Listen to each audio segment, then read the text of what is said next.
français, on va se dire que tu parler en arabe. السادة المدير العام، اسمحوا لي أولا أن أشكركم على حسن دعوتكم وحفاوة استقبالكم، واسمحوا لي أن أتحول للغة الفرنسية. Excellent. Je suis vraiment ravi d'être parmi vous ce matin aux côtés de mon ami, directeur général du salon ICT for All, Najib Boularès, qui est également responsable du suivi du sommet mondial sur la société de l'information, le SMSI, dont le deuxième volet s'était tenu à Tunis en 2005.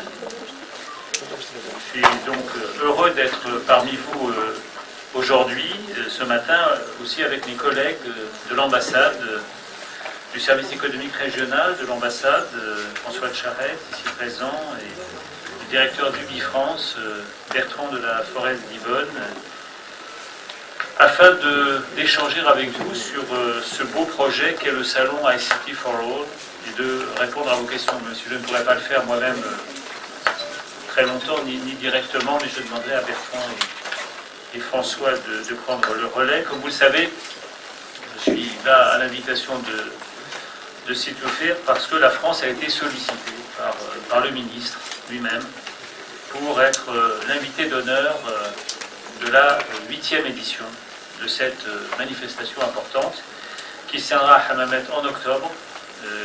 Nous succéderons ainsi à nos amis algériens. Alors j'ai été d'ailleurs très honoré quand tu m'as fait cette proposition, Tofir, de manière très informelle d'ailleurs, mais très directement aussi quand nous nous étions rencontrés.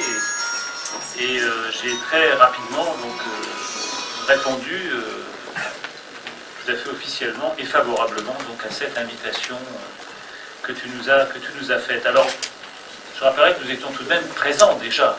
La France était déjà présente lors de la 7e édition qui s'était tenue à l'automne dernier,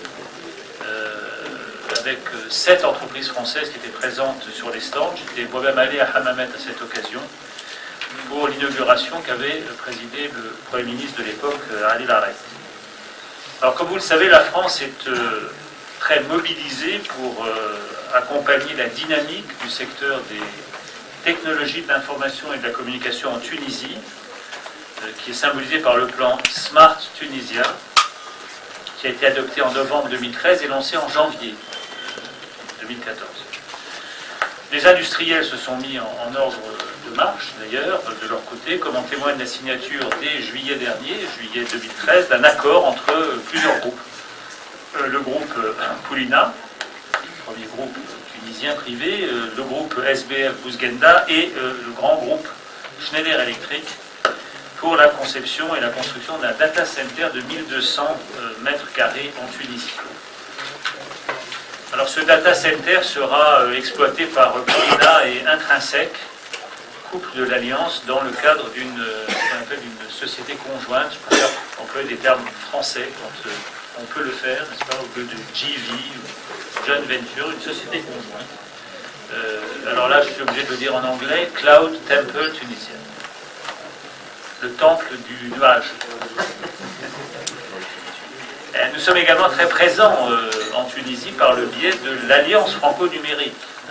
La Half al-Raq, vous avez entendu employer cette formule, qui existe bientôt depuis un an. Elle a été signée, en quelque sorte, mise en place, lancée lors de la visite d'État du président François Hollande en Tunisie en juillet 2013.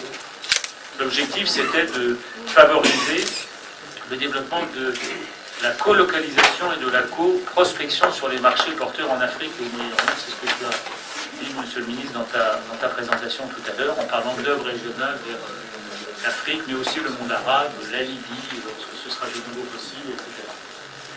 Alors à ce jour, nous avons, depuis hier, 27 couples binômes qui ont été formés entre sociétés françaises et tunisiennes. Il y en avait 26 jusqu'à avant-hier, il y en a maintenant 27 depuis hier. Et 5 couples supplémentaires sont en négociation actuellement. Ce qui porterait donc à 32 en fait le nombre de sociétés conjointes franco-tunisienne dans le numérique créée après la signature de cette alliance. Cette alliance, elle est soutenue en France par la délégation interministérielle à la Méditerranée, qui dispose ici d'un jeune agent, d'ailleurs, auprès de l'ambassade pour suivre ces projets. Et elle est parrainée aussi par deux fédérateurs pour le numérique, qui sont des professionnels renommés du secteur. Côté français, il s'agit de M. Bruno Bonnel, qui est le président directeur général de Robopolis.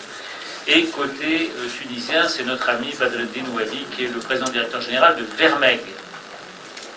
Pour être complet, j'ajouterai que l'ADTEF, qui est l'agence de coopération technique française, propose son expertise sur de nombreux sujets, du numérique, la E-administration, la E-éducation, la cartographie, les médias, et UbiFrance, de son côté, organise régulièrement des missions pour les entreprises dans le secteur du numérique. Par exemple, en ce qui concerne les solutions et les applications mobiles pour les entreprises ou bien les services aux banques. Alors pour revenir un instant sur la future édition 2014 de Hammamet, nous avons été informés donc, que les thématiques retenues, tu l'as dit, c'est tout fait, sera d'une part l'économie numérique, à savoir le contenu numérique, le e-commerce, pour ne citer que quelques exemples, et d'autre part le e-gouvernement, d'un important projet dont il n'est pas nécessaire de préciser l'importance stratégique. C'est en effet un catalyseur de gouvernement moderne qui est ouvert, participatif et orienté vers les citoyens. Il nous reste donc à nous mettre au travail et avec l'appui étroit des services du ministère que dirige Toufir Jnassi.